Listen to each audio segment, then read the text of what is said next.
이번 시간에는 기둥과 볼을 이용을 해서 퍼걸러, 그 야외 정자죠. 혹은 뭐 서양식 정자, 뭐 일본식 발음으로는 파고라 이런 식으로 말을 하기도 하는데 그 퍼걸러를 모델링을 해보도록 하겠습니다. 요거를 이제 한번 따라 해보시면서 기둥과 볼을 이제 사용하는 방법을 익히시기 바랍니다. 자, 일단은 슬라브를 이용을 해서 바닥을 먼저 만들겠습니다. 다각형에 의한 슬라브를 선택을 해주시고요. 자, 시작점은 0,0을 지정을 하겠습니다. 긴 X방향으로 4,000, 위쪽으로 2,500. 자, Shift를 누르고 점을 클릭을 해서 자, 일단은 바닥판에 슬라브를 만들었습니다. 슬라브는 기본적으로 두께 방향이 마이너스 방향으로 생성이 된다고 말씀드렸습니다. 속성에서 볼까요? 자, 두께가 마이너스 300이죠. 마이너스, 건물의 이제 슬라브 부분이 아니기 때문에 150으로 양의 방향으로 지정을 해주겠습니다. 그리고 재질은 목재에서 데크에 자, 이 재질을 선택을 해주겠습니다. 확인. 자, 이런 식으로 생성이 됐고요. 자, 투시 모드로 화면을 보겠습니다. 자, 그리고 높이가 지정이 안 됐는데 이거는 뭐 속성에 들어가서 하셔도 되고 속성 여기 신속 속성에서 명목상의 고도를 지정을 해줍니다. 높이 300으로 지정을 하겠습니다. 자, 그 다음 이 슬라브 아래에 주춧돌을 한번 만들어 보겠습니다. 뭐 주추 라이브러리를 쓸 수도 있는데 기능을 이용해서 한번 만들어 보죠. 이 스위프도 기둥과 보처럼 프로파일을 기준으로 형태를 만든다는 이 방식은 동일합니다. 하위 명령에 있는 것들도 다 마찬가지로 프로파일을 이용하는 명령들이고요. 이 중에서 로프트를 선택을 하겠습니다. 로프트는 이제 여기 경로 그리고 프로파일 이를 두 가지를 지정을 해서 객체를 만드는 방식인데 자, 높이는 지금 1000 돼 있는데 300으로 하겠습니다. 300. 요 길이를 말하는 거죠. 그 다음에 단면 프로파일은 자, 사각 프로파일을 사용을 하는데 폭 300, 높이도 300을 지정을 하겠습니다. 그리고 위쪽은 이렇게 좀 좁은 형태가 돼야 돼요. 여기 플러스 버튼 눌러서 이제 프로파일을 하나 추가를 더 하고요. 경로상의 위치가 150이니까 중심에 딱 가 있죠. 맨 위쪽으로 이 프로파일이 가도록 높이는 300 바꾸겠습니다. 폭과 너비는 다시 한번 여기 제가 우클릭을 했네요. 폭과 너비는 150을 지정을 하겠습니다. 자, 그리고 확인 버튼은 여기 체크 생성 버튼을 눌러주시면 됩니다. 자, 이런 형태로 변경이 됐고요. 재질은 콘크리트 재질로 변경하겠습니다. 자, 일단 빈 곳 하나 배치를 하고요. 3D에서 보면은 이런 형태로 이제 주춧돌이 만들어진 것을 볼 수가 있습니다.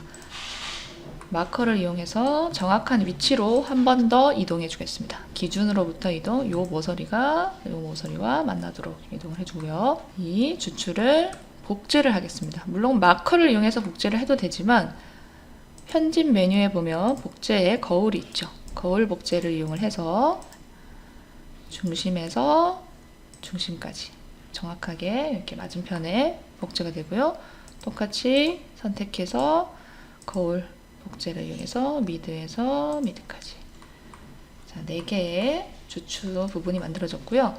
슬라브 윗부분 여기 마루 부분은 마커에 이제 매듭을 삽입을 해서 형태를 변경을 해주겠습니다. 매듭 이동 기둥이 놓일 부분을 이렇게 형태를 변경을 시켜주겠습니다. 4군데 다 형태를 변경을 해주겠습니다.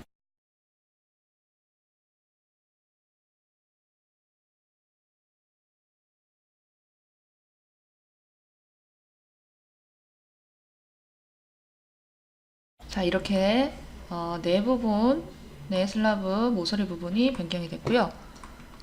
빌딩에서 기둥의 속성 들어가겠습니다. 기둥의 프로파일을 자, 사각형 형태의 프로파일을 선택을 하겠습니다. 사각형. 자, 그리고 크기는 여기서도 변경해도 되니까 크기는 150에 높이 150을 지정을 하겠습니다. 기준점은 뭐 센터로 지정을 할게요. 그 다음 재질은 동일한 재질 체크하시고 바닥에 사용한 재질과 동일한 재질을 사용을 하겠습니다. 확인. 자, 그리고 높이는 2500을 지정을 하겠습니다. 확인. 기둥을 배치를 합니다. 2500 높이만큼 지정을 한 기둥이죠. 명령은 연속해서 나타나니까요. 빈 곳에 클릭해서 4개 정도는 바로 배치를 하시면 될 겁니다. 자, 이런 형태로 기둥이 나타났고요. 그 다음 볼을 속성해서 프로파일을 사각형을 쓸 거니까 바로 해보겠습니다. 너비는 50, 높이는 150 지정하겠습니다. 기준점은 위쪽 모서리를 기준점으로 찍겠습니다. 여기. 자, 그 다음에 재질은 마찬가지로 동일한 나무 재질을 선택을 하겠습니다. 그 다음 기둥은 바닥에서 만들어지는 게 아니라 기둥이 아니라 볼은 바닥에서 만들어지는 게 아니라 기둥 위에서 생성되기 때문에 기둥의 높이를 고려해서 높이를 지정을 합니다. 확인. 다음 볼을 그려보겠습니다. 시작점 클릭, 종료점 클릭. 자, 이 부분을 먼저 배치를 했는데 요 끝점에 딱 만나게 배치가 된 것을 볼 수가 있고요. 끝점의 길이를 300 정도만 길이 변경을 해주겠습니다. 300. 자, 맞은편도 길이 변경 300 값을 입력하시고 엔터 치시면 됩니다. 자, 기둥에서 사용할 수 있는 옵션이 또 몇 가지가 있는데 구성에 보면은 하단에 기둥이 아니고 빔에 그 양쪽 끝에 대한 옵션이 있습니다. 지금 바닥 시작이라 되어 있는데 바닥을 뭐 이렇게 참조하지 마시고 시작과 다른을 보세요. 시작이라는 건 내가 드로잉한 방향을 보면은 시작점 여기고 종료점 여기로 찍었죠? 여기서 여기로 시작이 됐습니다. 시작 부분 이 부분이 됩니다. 다른 편은 맞은편이 되겠죠. 시작 부분의 끝, 이 부분을 말하는 거고요. 다른 반대편의 끝은 시작과 동일하게 처리를 해라고 이렇게 옵션상에 선택이 되어 있습니다. 시작 끝 부분을 선택을 해서 지면에 수직 수평 나와 있는데 지금 이거는 이제 지면에 이 부재 자체가 수평으로 배치된 상태이기 때문에 그 기울기를 가지고 있는 경우 있죠. 예를 들어서 20도 정도 기울어진 보라고 했을 때 속성 들어가서 자, 끝부분에 수직 끝에 있는 것을 지면에 수직 하게 되면 자, 이런 식으로 지면에 수직 형태로 나타나고요. 지면에 수평 하게 되면은 반대로 요 방향으로 지면에 수평해서 끝이 반대편도 마찬가지입니다. 적용이 되겠습니다. 자, 그러면은 기울어진 끝에서 각도를 지정을 할 수도 있는데요. 자, 되돌리기를 하겠습니다. 자, 평평한 상태에 이 상태에서 만약에 이 부재 끝을 이런 형태로 이렇게 이제 45도로 부재를 쳐내고 싶다. 이런 경우에는 기울어진 끝 45도를 입력하는 게 아니 한번 해볼까요? 해보면 반대로 이렇게 됩니다. 그죠? 반대로. 자, 그러면은 마이너스 45도 입력하면 될까? 하지만 마이너스 값은 각도가 입력이 되지 않습니다. 그렇죠?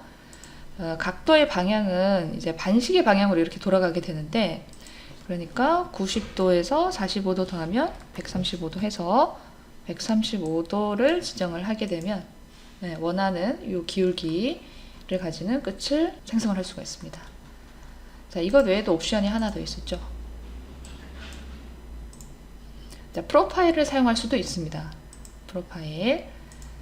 자, 우리가 지금 만들 이 파걸러는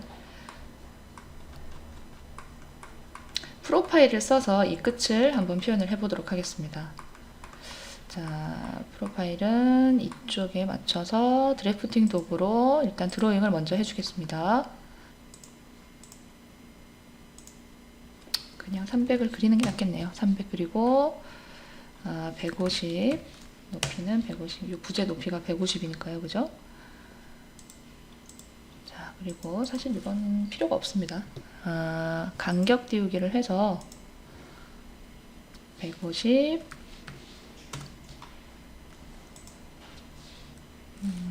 50 간격 띄우기 밑에서부터 100을 해줘야 되죠. 100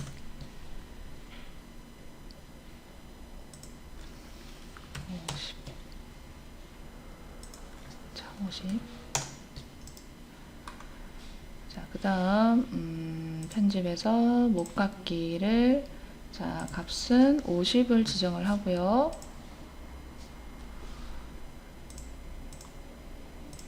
이렇게 해줘야겠죠. 요 클릭하는 지점에 대해서는 설명을 드렸었고요. 자, 교차 지점 삭제는 이제 여기 만 하면 되겠네요. 나머지는 그냥 삭제해도 될 것 같네요. 자, 이런 형태의 프로파일을 그렸고요.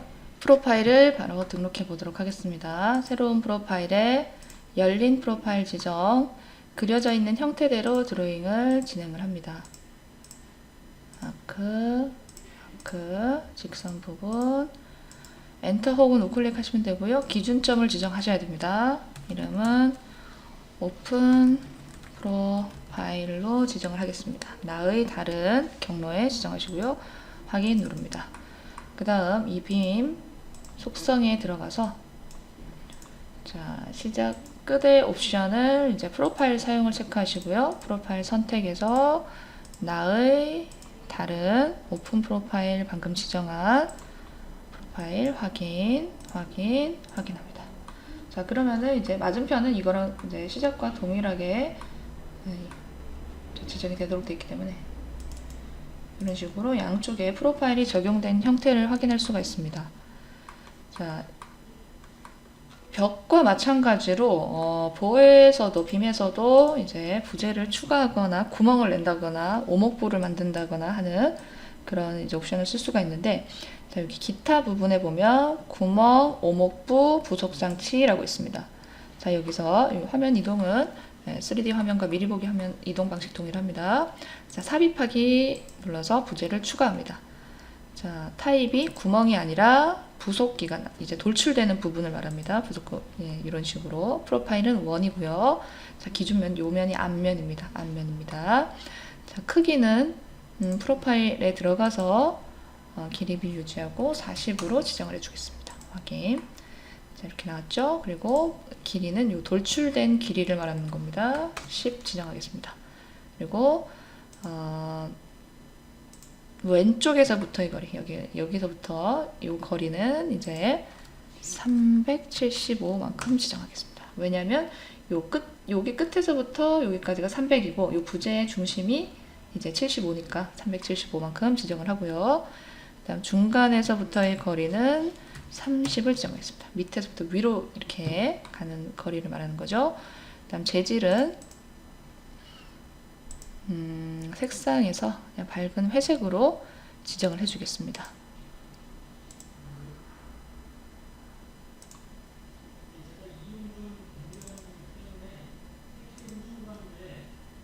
G130 돼 있는 회색 재질로 지정을 했고요. 자, 여기서 삽입하기 해서 이 동일한 이 설정으로 하나 더 추가를 하겠습니다.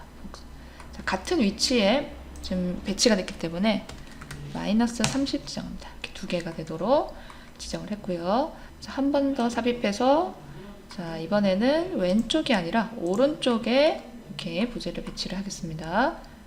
한 번 더 삽입하기 해서 같은 자리에 나온다 그랬죠. 마이너스 30이 아니라 30 하겠습니다. 양쪽에 이렇게 추가된 부재가 보이도록 지정을 하고요. 확인 버튼 누릅니다. 자, 그러면은 이렇게 부재가 추가된 거를 볼 수가 있습니다. 자, 이거를 복제를 하겠습니다. 편집에서 복제에 거울 복제, 이 기둥의 중심으로부터 거울 복제하면 되겠죠. 이번에는 이 맞은편에 똑같이 거울 복제 미리 선택해두고 진행을 바로 해도 됩니다. 자, 이런 식으로 나타났습니다. 자, 그 다음 이 부재를 복제물을 이동을 하겠습니다.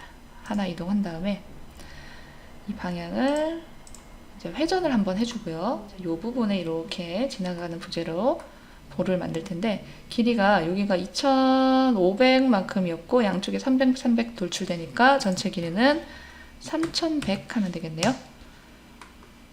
자, 이 전체 길이가 바뀐다고 해서 끝점의 전체 이제 프로파일 형태에는 영향을 미치지 않습니다. 기준으로부터 이동을 선택을 해서 부재의 중심으로부터 여기 가운데로 일단 이동을 한 다음에 높이는 조금 내려줘야겠죠. 요 부재 밑에 올 거니까 150만큼 내려주면 되겠네요. 명목상의 고도를 이제 암산을 해서 이제 값을 입력할 수도 있지만 바로 원하는 만큼 마이너스 150 해서 수식을 입력해도 됩니다. 자, 나타났죠. 자, 그 다음 3D에서도 복제를 할 수가 있는데 여기 보면은 마커가 나타나죠. 이동 마커에서 클릭해서 기준으로부터 복제물 이동합니다. 아래쪽 시작점을 찍고 Shift 직교 모드로 위쪽 요 점 어딘가를 기준으로 찍습니다. 그러면 정확히 요 머리 위로 올라갔기 때문에 속성에서도 명목상의 고도 전체 높이가 2650만큼 이동이 된 것을 볼 수가 있습니다. 자, 이렇게 복제를 해 놓고요. 요 부분은 조금 이동을 해서 옆에 좀 이렇게 바깥으로 빼놓겠습니다. 자, 아까 우리가 거울 복제한 것처럼 양쪽에 거울 복제하고요. 두 개가 되도록 마찬가지로 거울 복제. 자, 이렇게 했습니다. 그 다음 기체는 이 끝점에 맞춰서 이동을 시킨 다음에 한 번 더 50만큼 더 안쪽으로 이동을 해주겠습니다. 50. 자, 그리고 요 끝 여기 맞은편 여기 끝까지 이제 다중 복제를 해줄 텐데 기준 선을 드래프팅해서 이제 축조선은 무한 연장선입니다. 이동으로 얘도 안쪽으로 50만큼 이거는 이제 기준으로 선을 그려 놓은 거고요. 자, 다중 복제 진행하겠습니다. 위에 있는 거. 자, 15개 정도 해볼까요? 확인. 자, 시작점, 보의 끝점 찍고 Shift 누르면 직교 모드입니다. 이 기준, 우리가 늘어놓은 기준까지 클릭해줍니다. 딜리트 지우고, 그러면은 위쪽에 보들이 배치가 됐고요. 보통 이제 이런 그 파걸러들 위에 보면은 폴리카보네이트 소재의 이제 반투명 이제 지붕을 이렇게 덮어 놓기도 하는데, 그런 표현을 위해서 우리도 슬라브를 이용해서 하겠습니다. 간단하게. 자, 요 끝에서부터 모서리점을 추정하기 위해서 끝점에 잠깐 머무르다가 이렇게 교차점이 나타납니다. 클릭하시고 교차점에서 Shift 누르고 이제 직교 모드를 사용을 하면 되겠네요. 끝점. 이 부분은 조금 튀어나갔네요. 그죠? 일단은